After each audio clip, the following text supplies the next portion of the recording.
Selalu ada keharuan ketika berbicara mengenai Indonesia, berbicara tentang gunung, adat budaya, dan seluruh hal tentang Indonesia.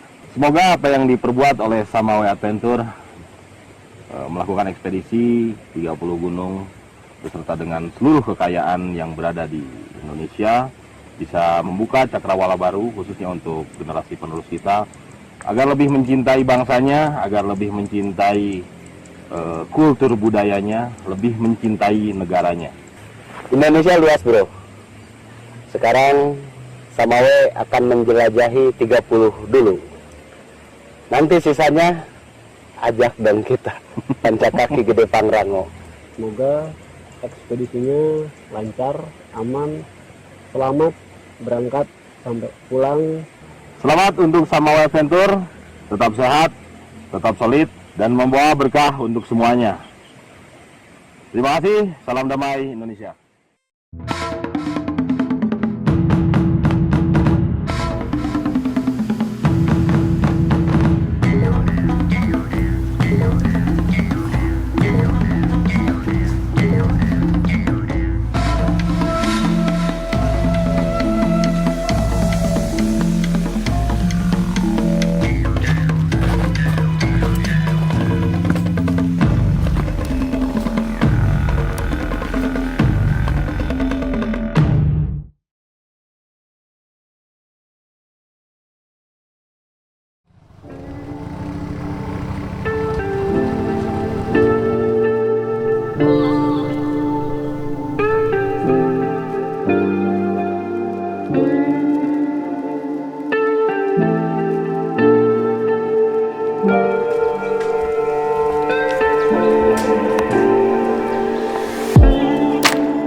Bismillahirrahmanirrahim. Assalamualaikum warahmatullahi wabarakatuh. Waalaikumsalam warahmatullahi wabarakatuh. Balik lagi di Samawe Adventure featuring Pancakaki. Kang Arki lagi jagain perahu biar nggak miring.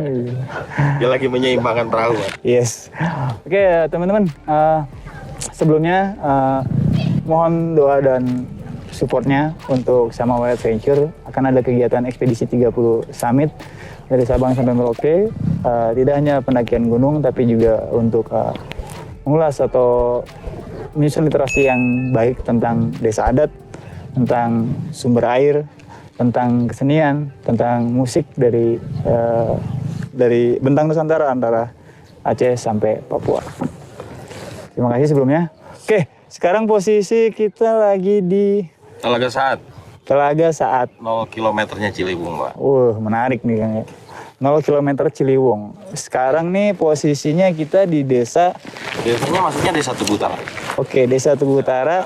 Kampungnya apa? Kabupaten Bogor. Kalau kampungnya di sini maksudnya Cibulau namanya. Cibulau. Berarti belum masuk Cianjur nih, kabupaten masih Bogor ya? Berapa langkah lagi di Cianjur. Oke. Batasan. Siap. Oke, jadi kita di sini pengen berbagi sejarah, pengen berbagi informasi, pengen berbagi apa ya, yang mungkin teman-teman tahu bahwa ya Sungai Ciliwung yang membuat terkenalnya itu Jakarta banjir segala macam Sungai Ciliwung. Jadi kalau misalkan kita mengenal tengahnya, kalau Sungai Ciliwung dibilang Jakarta itu tengahnya lah ya, muaranya ke Laut Jawa. Hulunya mana sih gitu? Hulunya mana gitu? asal air itu mengalir dari mana gitu. Makanya di sini ada Kang Eko Wiwit. Ya, Eko Wiwit. Kang Eko Wiwit ini nanti dikenalin sendiri dengan Kang Eko Wiwit. Jadi beliau salah satu penggagas ya Kang ya. Salah satu penggagas yang mungkin peduli untuk ini loh, harusnya yang kita lakukan perbaikan dari hulunya, jangan bicara dari tengahnya atau hilirnya dulu. Oke, tanpa berlama-lama teman-teman, mangga Kang Eko berbagi informasi ke kita. Ya, terima kasih buat teman-teman dari Samawe, terus Pancakaki ya. Kalau dia pengennya Panca Indra, tapi ya janganlah jadi Pancakaki. Panca Indra. Ya kenalkan sama saya Panjang, tapi biasa dipanggil Wiwit di teman-teman, khususnya kalangan teman-teman di kegiatan alam terbuka Wiwit. Ya kalau kita mau ngobrolin tentang titik nol Ciliwung mungkin ya banyak cerita lah ya, baik itu dari sisi cerita rakyat ataupun di sisi cerita sejarahnya sebelum kemerdekaan atau sebelum terjadinya ada POC dan yang lainnya lah. Cuman saya akan coba memberitahukan bahwa menyampaikanlah ke publik ya, karena saya juga salah satu yang suka sering lihat beberapa informasi baik itu di channel-channel YouTube ya tentang Telaga Saat. Bagus gitu. Semuanya mengangkat tentang Telaga Saatnya. Ya, tapi masih ada yang menurut saya masih ketinggalan informasi sebelum indahnya seperti sekarang.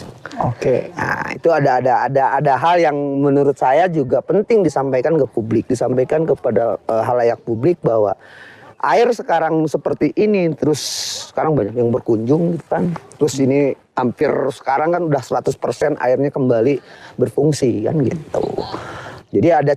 Jadi sebelum terjadinya seperti itu ada cerita dulu kan. Ini yang mungkin saya akan sampaikan tentang cerita itu. Ada proses sebelum gol. Ya. Oke. Coba prosesnya seperti apa.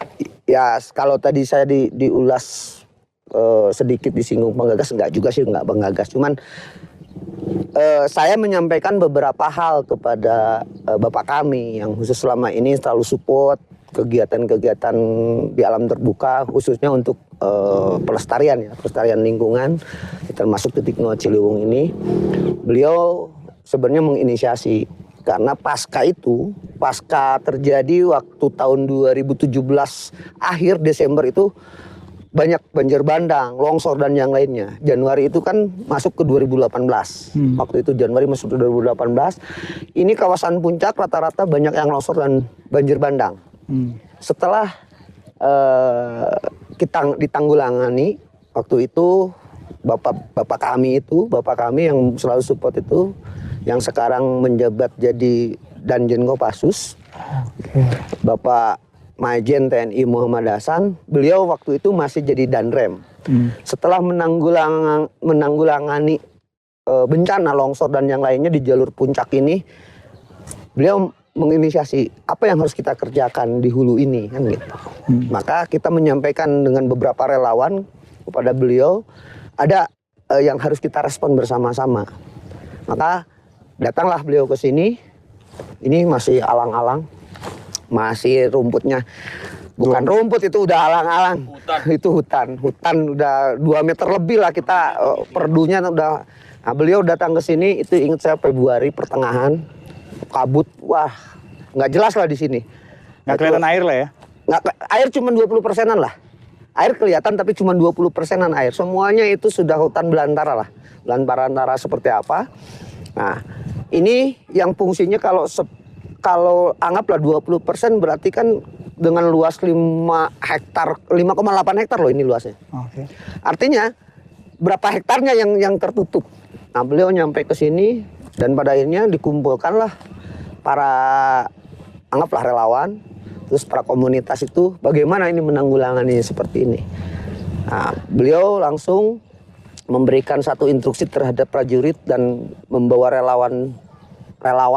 Nah, ngumpul di sini hampir 1.500 lebih dikumpulkan. Itu berawal kami dari tanggal 20 Februari itu memulai di sini, memulai dengan manual. Jadi ketika ngomongin telaga saat seperti ini ya oke, indah, tapi ada proses. Jadi tanggal 20 itu kita mulai membabat. 2018 kan? Ya 2018. Itu 2018 tanggal 20 Februari itu 2018 kita mulai membabat. Manual. Ya ada perahu dari TNI kita datengin. Ya seadanya lah. Bikin rakit lah dengan masyarakat sekitar di di Cibulau. Kita masuk sampai tanggal 24 tuh mulai meluncingkan bahwa ini harus revitalisasi atau direspon dengan baik. Dan itu menjadi program gagasannya ya Bapak relawan bela alam ini kan gitu. Nah, setelah itu berproses, maka ini tersampaikan kepada pemerintah pusat bahwa ini harus direspon. Karena kalau kita ngomongin tadi membahas tentang Ciliwung, ya inilah titik nol Ciliwung. Banyak cerita ketika teman-teman pendaki lah yang sering camping ke Gunung Kencana sini. Kang itu di mana? Kang itu di mana? Ya di Cibulau. Sebelah mana? Kan saya sering ke Gunung Kencana. Kok nggak lihat? Lah memang tidak terlihat. Padahal kan jaraknya cuma 2 meter, 3 meter lebih lah. Ya, dari jalan mereka jalan kaki. Kalau dari atas sana harusnya ketahuan bahwa di sini ada telaga. Itu sampai nggak ada orang nggak tahu. Ya yang tahu mungkin masyarakat aja karena masyarakat di sini suka ngambil rumput. Ya, seperti Bahdili, salah satu masyarakat yang tokoh masyarakat sesepuh di sini yang selalu konsisten memantau kawasan ini. Bahdili ya? Bahdili. Nah itu nanti bisa ketemu lah dengan Bahdili itu siapa. Kalau saya beliau lah yang selalu memberikan informasi bahwa di sini ada apa, seperti apa. Kearifan lokalnya pun banyak hal yang harus kita respon. Jadi ini ada proses. Memulai dari Februari 2018 itu titik awal bagaimana merevitalisasi titik nol Ciliwung. Nah setelah itu berkoordinasi, berkomunikasi, datanglah bantuan. Terjadi revitalisasi kedua. Nah, bantuan datang di sini ada apa? Ada alat berat, mulai ada berat. Dan itu di sini kan ada BPDAS ya, BPDAS, Forum Perhutani, terus perkebunan. Nah, mereka itu kan semuanya institusinya ada di pemerintahan. Nah kami itu relawan dengan prajurit TNI itu hanya menyampaikan bahwa ini titik nol Ciliwung harus direspon dengan baik. Karena setidaknya lagi nih, kalau ini air tertampung di sini, itu tidak mengalir begitu saja langsung ke hilir. Tidak ada di atas permukaan, tapi dia terbenam dulu di sini, dia menyerap ke bawah, berarti menjadi mata air ke bawahnya. Bukan menjadi air mata, pada akhirnya bencana kan gitu. Nah itu salah satu solusi misi kami dengan Bapak Bela Alam ini. Beliau ini memang sangat respon, sangat peduli terhadap kami. Kami benar-benar disupport, baik itu secara fisiknya, baik itu secara semangatnya buat kami. Nah, kumpullah di sini. Proses berjalan, setelah itu lahirlah instruksi dari waktu itu Pangdam, Panglima Kodam, itu masih Pak Doni Munardo, Pangdam 3 Siliwangi, memerintahkan untuk memulai membuat sebuah perkumpulan. Namanya Relawan Bela Alam, ya inisiatornya dia. Cuman yang menjalankan secara utuh totalitas itu ya Pak Danjen sekarang. Itu, nah kamilah inilah yang dulu digerakkan bahwa kalian harus menjadi bagian yang tak terpisahkan dari kami kan gitu. Artinya waktu itu Danrem kan gitu. Dia masih menjabat kolonel. Nah perjalanan kami berikan tugas untuk mengawasi dari proses awal sampai sekarang ini. Ya sekarang kita coba mantau ya penanaman pohon dan yang lainnya juga. Ini ada beberapa spot yang harus kita respon juga perlu dibenahi lagi. Yaitu cara kami untuk bukan persoalan kami ingin berwisatanya. Wisata buat kami itu efek dari sebuah proses bagaimana menjadikan ini berfungsi kembali. Yang tadinya cuma 20% air yang terlihat, sekarang sudah 100% terlihat dan tertampung. Mungkin debit air ini ribuan kubik sekarang. Jadi dulu mungkin nggak ada K3, sekarang sudah ada K3. Nah, itu sudah ada K3, itulah biarkanlah proses itulah. K3 itu mungkin dari teman-teman desa, karena apalah, saya juga itu memang tujuan dari Bapak inisiator ini atau penggagas untuk merevitalisasi Telaga saat ini, ya ini harus bermanfaat. Beliau menggarisbawahi gitu, ini harus bermanfaat. Bukan profit oriented gitu, bukan orientasinya keuntungan, tapi Benefit gitu. Benefitnya yang harus kita munculkan. Kalau benefit itu bukan berbicara angka 1.000-2.000 perak gitu. Itu kan mental koin kalau itu, mental receh kalau itu. Nah, receh di sini kan bukan urusan duit gitu loh, tapi persoalannya ini harus menjadi sebuah trigger bersama-sama. Ini loh yang harus dikerjakan kita bersama-sama bergotong royong. Ini loh fungsinya. Kebersamaan ini loh yang namanya manfaat atau benefit tadi gitu loh, bukan profit oriented gitu. Kalau orientasinya uang, sudah aja nih dibangun, bisa kok jadi hotel apa gitu. Tapi manfaatnya untuk lingkungan berapa persen? Saya pengen bahwa ini manfaat yang lebih dominasi. Cita-cita kami yang sekarang relawan Indonesia Pembela Alam ini harus menjadi titik pusat edukasi lingkungan. Itu cita-cita kami, bahwa ini adalah bagian dari titik pusat edukasi lingkungan. Baik itu mengenal air, baik itu mengenal hutan. Di sini jelas, di sini kawasan konservasi elang Jawa. Di sini juga masih ada owa, di sini juga ada masih macan tutul. tepatnya di belakang kita. Ini jelas. Nah, ini Gunung Baud atau Gunung Lemo ini adalah pusat kawasan, salah satunya adalah areal kawasan konservasi elang Jawa. Dan ini maksudnya ke cagar alam. Jadi ini sama sekali tidak boleh dieksplor oleh apalagi wisata ya. Ini izin masuk ke sini pun harus jelas gitu loh. Nah, ada beberapa spot mungkin Gunung Kencana itu maksudnya kan ke Perum Perhutani. Kalau ini kan BKSDA ya, BKSDA ini. Nah, di sini elang Jawa jelas masih ada. Selain itu, ini sudah punya catatan sejarah. Catatan sejarahnya apa? Bahwa ini daerah burung migran. Dari negara luar bermigran ke sini untuk lintas ke Australia. Nah, spot berhentinya burung-burung yang ribuan itu ya ke sini gitu loh. Ini kan bentangan bukitan sampai ke Pangrango. Nah, ini kan jalurnya jelas bahwa titik nol Ciliwung itu berasal dari sini. Orang bicara bahwa Kang titik nol memang bisa dipastikan. Kita punya peta, punya sejarah, punya cerita rakyat.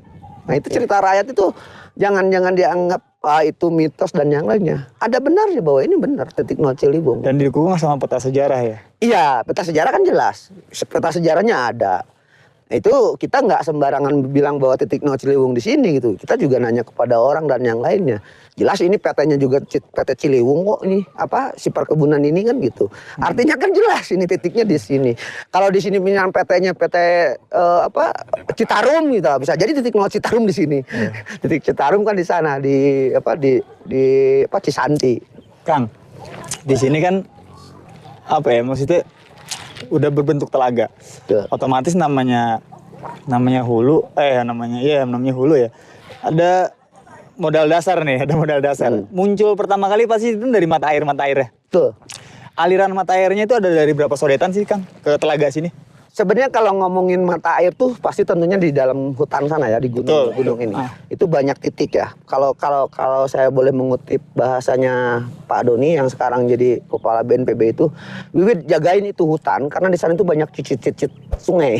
Jadi sungai-sungai kecil yang mengalir dan menjadi aliran. Nah, ini ada 3 titik pusat sumber air ini. Itu dari Rawagayonggong. Dan itu tidak boleh sama sekali oleh kita dibatasi untuk wisatawan. Jadi dilarang masuk. Nah, karena apa? Kita menjaga biar itu adalah bagian dari sebuah konservasi yang seutuhnya. Kalau ini kan sudah efek ya. Sudah efek. Terus di sini ada dari Gunung Lemo ini nih. Gunung Lemo atau Gunung Baud, Gunung Lemo. Nah, itu ada aliran yang sangat deras. Dan itu mau musim kemarau tetap dia ngalirnya segitu. Nah, itu disebutnya Cikahuripan. Nah, itu Cikahuripan. Artinya masyarakat di sini disebutnya itu pusat Cikahuripan. Ya, beberapa kepercayaan atau beberapa orang yang masyarakat mempercayai bahwa itu adalah area sakral. Tidak boleh disentuh sama sekali. Sumber kehidupan. Terus di balik ininya juga ada Telaga Putri. Nah ini di atas ini nih ada Bukitan, itu Telaga Putri.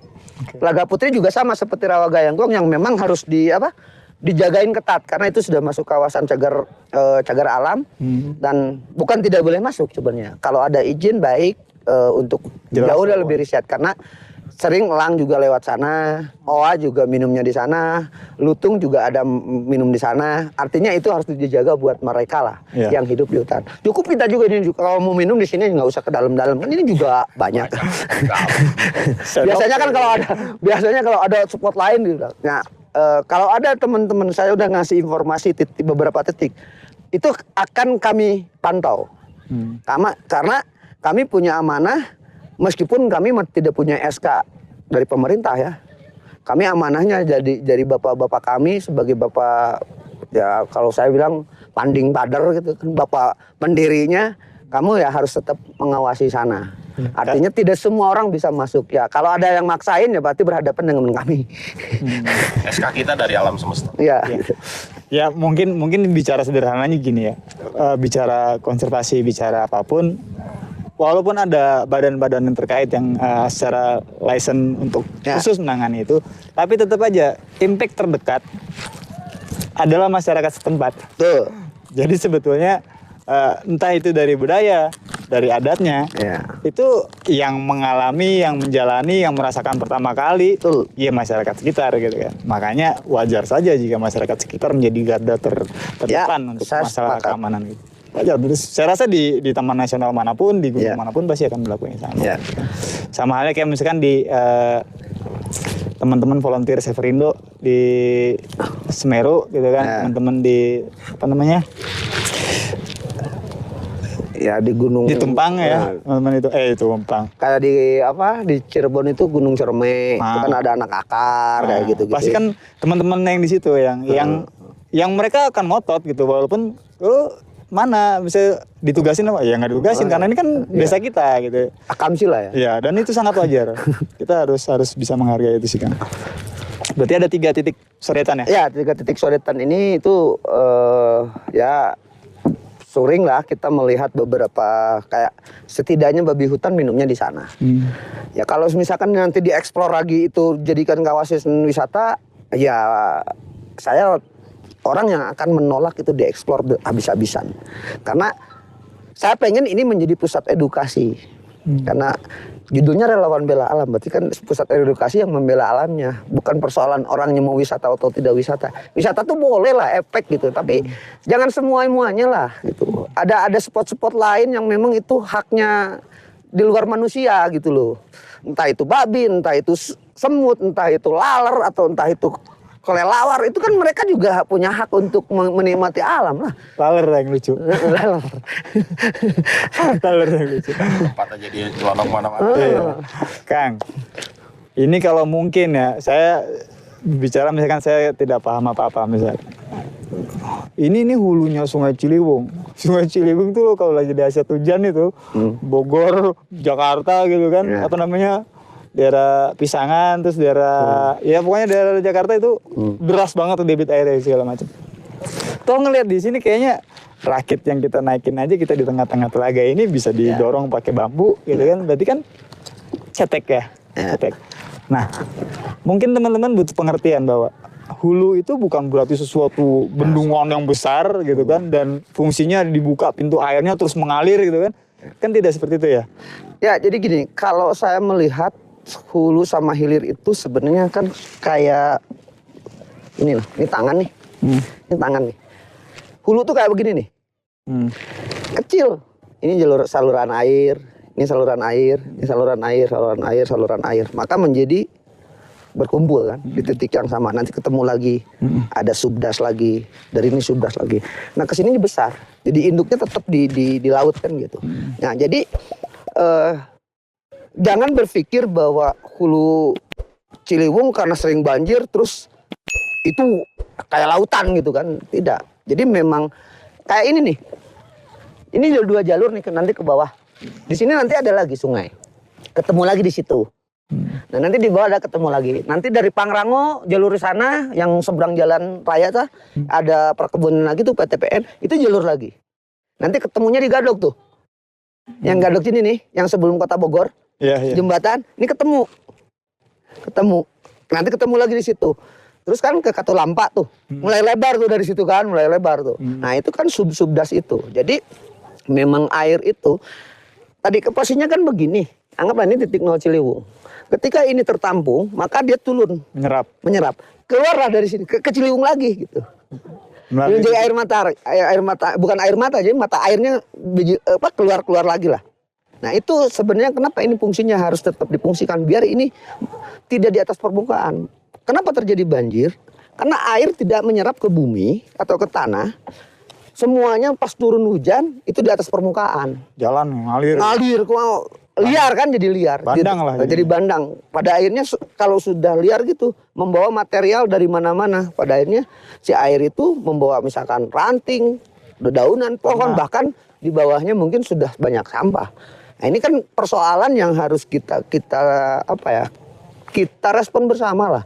Jadi ketika ngomongin banjir juga tidak bisa menyalahkan Bogor totalitas. Karena kami pun yang ada tinggal di hulu ingin berusaha bahwa ini loh proses kami. Dan titik-titik air atau yang membuat jadi telaga itu banyak di sini aja nih. Telaga Cibulao ini sudah tidak berfungsi. Terus di sana ada lagi Ciburial. Itu juga sudah tidak berfungsi lagi. Jadi minoritas, artinya jadi kubangan biasa aja. Kalau ini difungsikan lagi terus dikeruk seperti Telaga Saat, mungkin debit air ketika musim hujan sekarang nih, ke depan nih Januari, Februari biasanya musim hujan nih. Nah, itu setidaknya tertampung debit air. Kita nggak kekeringan yang di bawah. Nah, satu tidak kekeringan. Ketika saat kemarau, orang hulu pun biasanya kan kering nih. Air biasanya kalau kemarau lebih di bawah. Setidaknya kalau tertampung ini, masyarakat sekitar nggak kekurangan air lah, air bersih di sini. Kalau sudah tidak ditampung, pada ini musim kemarau ya sudah kering, air liar karena kemana-mana gitu loh, nggak jelas jadinya. Sebenarnya harapannya bapak kami atau bapak pendiri kami ini harus jadi trigger bersama-sama. Dan ngomongin Ciliwung bukan hanya satu institusi, jangan merasa paling hebat, karena ini ngomongin lingkungan harus dikeroyok. Semua elemen atau semua anak negeri, semua bangsa Indonesia ya harus merespon tentang lingkungan. Salah satunya sungai. Peradaban berawal dari peradaban sungai. Negara yang maju itu pasti sungainya bagus. Itu salah satu ciri. Karena titik nol Citarum pun itu bagus awalnya. Kan direspon tuh kemarin 2018 juga kan, 2017-2018 direspon menjadi sesuatu yang baik. Nah ini harus jadi trigger bersama-sama seluruh Indonesia. Banyak lah, mungkin nanti Cisadane, saya pernah juga di Cisadane launching titik nol Cisadane juga dibikin. Waktu itu juga waktu Bapak Hasan ini masih jadi Danrem kan gitu.